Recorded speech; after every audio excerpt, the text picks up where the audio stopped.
Hello everyone, welcome back to my channel. आजको भिडियोमा चाहिँ म तपाईहरुलाई स्क्रन्ची कसरी बनाउने भन्ने देखाउने छु. So scrunchie चाहिँ अहिले एकदमै फ्यासनमा छ. That's why I thought of making one. I hope तपाईहरुलाई यो भिडियो मन पर्छ होला. So let's start.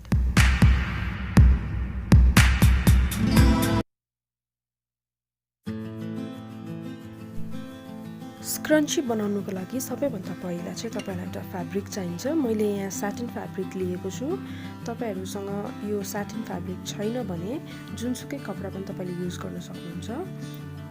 अनि त्यसलाई बीचबाट फोल्ड गरेर उल्टापट्टिबाट फोल्ड गर्नुपर्छ हामीले. अनि मैले चाहिँ यहाँ पिन गर्दैछु. यसले चाहिँ हामीलाई यो सिलाउनुको लागि सजिलो हुन्छ. फ्याब्रिक को मेजरमेन्ट चाहिँ अघि तपाईले स्क्रिनमै देख्नुभयो होला.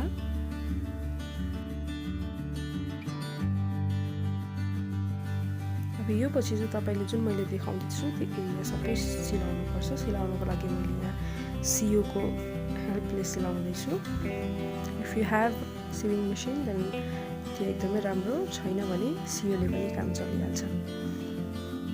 सो एउटा एन्ड देखि लिएर अर्को एन्ड सम्म म सिलाउने छु.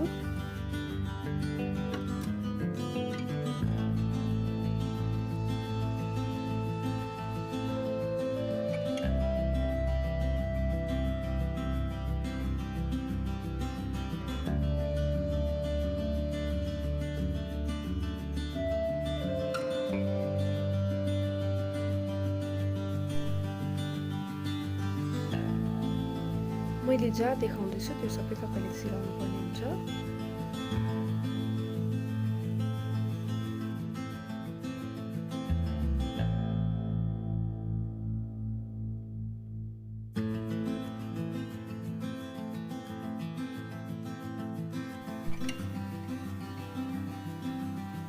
सो अब एन्डमा पुगिसकेपछि चाहिँ हामी त्यसलाई एउटा नट बनाएर अनि एन्ड गर्नेछौँ.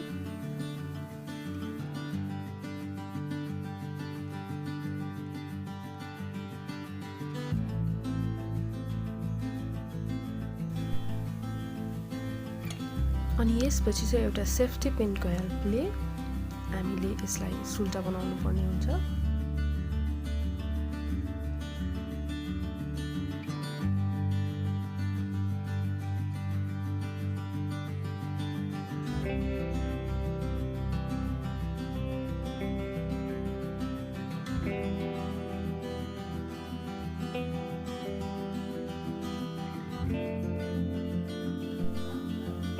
अब यसपछि चाहिँ मैले इलास्टिक लिएको छु. यो चाहिँ इजिली तपाईले मार्केटमा पाइहाल्नुहुन्छ. अनि यसलाई एउटा मेजरिङ टेपको हेल्पले 5 इन्च नापेर मैले काटेको छु.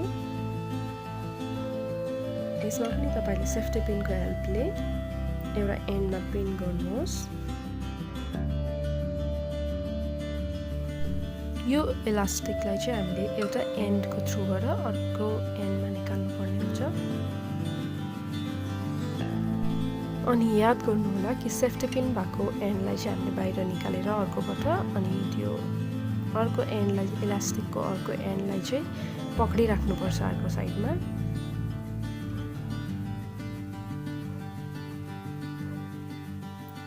अनि त्यसपछि त्यो दुईटा एन्डलाई जोडेर सिलाउनु पर्ने हुन्छ.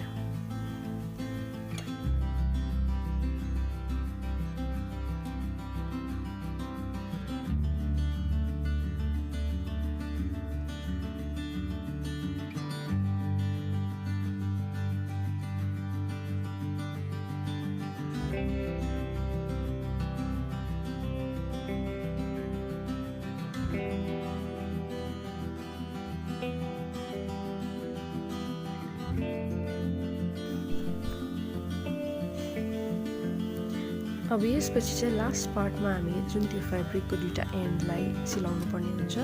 सो यसको लागि चाहिँ फ्याब्रिकको एउटा एन्डलाई दोबारेर अनि अर्को एन्डलाई त्यसमा खापेर सिलाउनु पर्ने हुन्छ. यु क्यान सी मैले कसरी गर्दैछु. सो त्यही प्रोसेसलाई रिपिट गर्नु होला तपाईहरुले.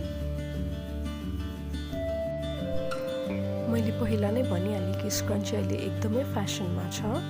अनि तपाईहरुले यो बाहिर किन्न जाँदा एकदमै महँगो पर्न जान्छ. So you can make it easily घरमै.